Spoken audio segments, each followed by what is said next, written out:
സാംസങ്ങിന്റെ Samsung M55s എന്ന പുതിയൊരു സ്മാർട്ട് ഫോൺ ഇന്ത്യൻ മാർക്കറ്റിൽ ലോഞ്ച് ചെയ്യാൻ പോകുന്നുണ്ട്. ഈ ഒരു ഫോണിന്റെ ഇന്ത്യയിലെ ലോഞ്ച് ഡേറ്റ് ഇപ്പോൾ കൺഫേം ആയിട്ടുണ്ട്. പിന്നെ ഫീച്ചേഴ്സിനെ പറ്റിയിട്ടുള്ള പല കാര്യങ്ങളും പറയാനും കഴിഞ്ഞിട്ടുണ്ട്. എന്തായാലും ഈ ഒരു വീഡിയോയിൽ നമ്മൾ നോക്കാൻ പോകുന്നത് സാംസങ് M55s 5G എന്നുള്ള സ്മാർട്ട് ഫോണിനെ പറ്റിയിട്ടാണ്. നമ്മൾ ആദ്യം ഫീച്ചേഴ്സും കാര്യങ്ങളൊക്കെ നോക്കുകയാണെന്നുണ്ടെങ്കിൽ ഡിസ്പ്ലേയുടെ കാര്യം അവരിപ്പോൾ ഒഫീഷ്യലായിട്ട് തന്നെ കൺഫേം ചെയ്തിട്ടുണ്ട്. ഇതിൽ 6.7 ഇഞ്ചിന്റെ ഫുൾ HD പ്ലസ് ഡിസ്പ്ലേ വരുന്നതായിരിക്കും. സൂപ്പർ AMOLED ഡിസ്പ്ലേയുമായിട്ടായിരിക്കും ഈ ഒരു സ്മാർട്ട് ഫോൺ വരിക. പഞ്ചോൾ ഡിസൈൻ വരും, പഞ്ചോൾ വരിക ടോപ്പ് സെന്റർ ഭാഗത്തായിട്ടായിരിക്കും. 120 ഹെർട്സിന്റെ റിഫ്രഷ് റേറ്റും കാര്യങ്ങളൊക്കെ ഇതിൽ സപ്പോർട്ട് ചെയ്യും. പീക്ക് ബ്രൈറ്റ്നസ് 1000 നിറ്റ്സ് വരെ വരുന്നതായിരിക്കും. വിഷൻ ബൂസ്റ്റർ എന്നുള്ള ഫീച്ചറും ഇതിൽ സപ്പോർട്ട് ചെയ്യുന്നതായിരിക്കും. അതുപോലെ തന്നെ കൺഫേം ചെയ്തിട്ടുള്ള മറ്റൊരു കാര്യമാണ് ക്യാമറയുടെ കാര്യം. ഇപ്പം ഫോണിന്റെ പിന്നിൽ ട്രിപ്പിൾ ക്യാമറ സെറ്റപ്പ് വരുന്നതായിരിക്കും. 50 mega pixel main camera sensor ആയിരിക്കും ഇതിൽ വരിക. ഇതിൽ വോയിസിന്റെ സപ്പോർട്ട് വരും. പിന്നെ 8 mega pixel ultra wide angle ലെൻസും അതുപോലെ തന്നെ 2 മെഗാ പിക്സൽ മാക്രോ ലെൻസും ഇതിൽ വരുന്നതായിരിക്കും. അപ്പം ഇക്കാര്യങ്ങളൊക്കെ അവർ ഒഫീഷ്യലായിട്ട് കൺഫേം ചെയ്തിട്ടുണ്ട്. അതുപോലെ തന്നെ കോറൽ ഗ്രീൻ, തണ്ടർ ബ്ലാക്ക് എന്നീ കളർ വേരിയൻസ് ആയിരിക്കും ലോഞ്ച് ചെയ്യുക. ഇക്കാര്യവും കൺഫേം ചെയ്തിട്ടുണ്ട്. ഇനി ബാക്കി ഫീച്ചേഴ്സിനെ പറ്റി നോക്കുകയാണെന്നുണ്ടെങ്കിൽ ക്യാമറയുടെ കാര്യത്തിൽ തന്നെ 50 മെഗാ പിക്സൽ സെൽഫി ക്യാമറയും കാര്യങ്ങളൊക്കെ ഇതിൽ വന്നേക്കാം. അപ്പം ഓൺ പേപ്പർ നല്ലൊരു ക്യാമറ സ്പെസിഫിക്കേഷൻ ഇതിൽ വന്നേക്കാം. ഇനി പ്രോസസറിന്റെ കാര്യത്തിലോട്ട് വരികയാണെന്നുണ്ടെങ്കിൽ സ്നാപ്ഡ്രാഗൺ 7 Gen 1 എന്ന പ്രോസസർ ആയിരിക്കും ഈ ഫോണിൽ വരിക എന്നാണ് ഇപ്പോഴുള്ള റിപ്പോർട്ടുകൾ പറയുന്നത്. M55 എന്നുള്ള സ്മാർട്ട് ഫോണിലും ഇതേ സെയിം പ്രോസസറൊക്കെ തന്നെയാണ് വന്നിട്ടുള്ളത്. തരക്കേടില്ലാത്തൊരു പ്രോസസറാണ്.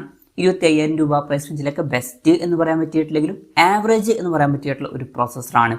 5G സപ്പോർട്ട് ഇതിൽ വരും. പിന്നെ ഈ ഒരു ഫോണിൽ 8 GB റാമും 128 GB ഇന്റേണലും വന്നേക്കാം. ചിലപ്പം 256 GB ഇന്റേണലുമായിട്ട് വരുന്ന ഒരു വെർഷനും വരുന്നതായിരിക്കും. മെമ്മറി എക്സ്പാൻഡ് ചെയ്യണമെന്നുണ്ടെങ്കിൽ മെമ്മറി കാർഡ് സ്ലോട്ടും കാര്യങ്ങളൊക്കെ ഇതിൽ വരുന്നതായിരിക്കും. പിന്നെ സ്റ്റീരിയോ സ്പീക്കേഴ്സ് ഈ ഫോണിൽ വന്നേക്കാം. ആൻഡ്രോയിഡ് 14 ബേസ് ആയിട്ടുള്ള 1 UI സോഫ്റ്റ്വെയർ ആയിരിക്കും ഈ ഫോണിൽ വരിക. In display finger print sensor ഈ ഫോണിൽ വരുന്നതായിരിക്കും. ഫോണിന്റെ തിക്നെസ് വരിക 7.8 mm ആയിരിക്കും. പിന്നെ ബാറ്ററിയുടെ കാര്യത്തിൽ 5000 mAh ബാറ്ററി ആയിരിക്കും ഈ ഫോണിൽ വരിക. 45 വാട്ടിന്റെ ഫാസ്റ്റ് ചാർജ് സപ്പോർട്ടും വരുന്നതായിരിക്കും. അപ്പോൾ അത്യാവശ്യം തിരക്കുകളില്ലാത്തൊരു ചാർജിങ് സ്പീഡും ഇതിൽ വരും. പിന്നെ Type-C ചാർജിംഗ് പോർട്ടുമായിട്ടായിരിക്കും ഈ ഒരു സ്മാർട്ട് ഫോൺ വരിക. അപ്പം തിരക്കേടില്ലാത്ത ഒരു ബാറ്ററി സെറ്റപ്പും കാര്യങ്ങളൊക്കെ ഈ ഫോണിൽ വന്നേക്കാം. പിന്നെ പറയേണ്ട ഒരു കാര്യം എന്താ വെച്ചാൽ മിക്കവാറും ഫോണിന്റെ ബോക്സിൽ ചാർജർ ഉണ്ടാവില്ല. ചാർജർ നമ്മൾ സെപ്പറേറ്റ് മേടിക്കേണ്ടി വരും. അപ്പം ഇതൊക്കെയാണ് ഫീച്ചേഴ്സിനെ പറ്റി പറയാനുള്ള കാര്യങ്ങൾ. ഇനി ലോഞ്ച് ഡേറ്റിന്റെ കാര്യം പറയുകയാണെന്നുണ്ടെങ്കിൽ ഇപ്പം സെപ്റ്റംബർ 23-നാണ് ഈ സ്മാർട്ട് ഫോൺ ഇന്ത്യൻ മാർക്കറ്റിൽ ലോഞ്ച് ചെയ്യാൻ പോകുന്നത്. ലോഞ്ച് ഡേറ്റ് ഇപ്പം ഒഫീഷ്യലായിട്ട് തന്നെ കൺഫേം ആയിട്ടുണ്ട്. വിലയുടെ കാര്യം പറയുകയാണെന്നുണ്ടെങ്കിൽ M55പോലുള്ള ഫീച്ചേഴ്സും കാര്യങ്ങളൊക്കെ ആയിരിക്കും ഈ ഫോണിൽ വരിക. ഏകദേശം സെയിം ആയിട്ടുള്ള ഫീച്ചേഴ്സ് വന്നേക്കാം എന്നാണ് ഇപ്പോഴുള്ള റിപ്പോർട്ടിൽ പറയുന്നത്. അപ്പം ഈ ഒരു ഫോണിന്റെ വിലയും ആ ഒരു പ്രൈസ് റേഞ്ചിലായിട്ട് വന്നേക്കാം. അതായത് 24,000 25,000 രൂപ പ്രൈസ് റേഞ്ചിലൊക്കെ ആയിട്ട്. അപ്പം ഈ ഫോൺ നമുക്ക് ഒരു 24,000 25,000 രൂപ പ്രൈസ് റേഞ്ചിലായിട്ട് എക്സ്പെക്ട് ചെയ്യാവുന്നതാണ്. കൺഫർമേഷൻസും കാര്യങ്ങളൊന്നും പുറത്ത് വന്നിട്ടില്ല. ജസ്റ്റ് നമ്മുടെ എക്സ്പെക്ടേഷൻ പറഞ്ഞു എന്നേ ഉള്ളൂ.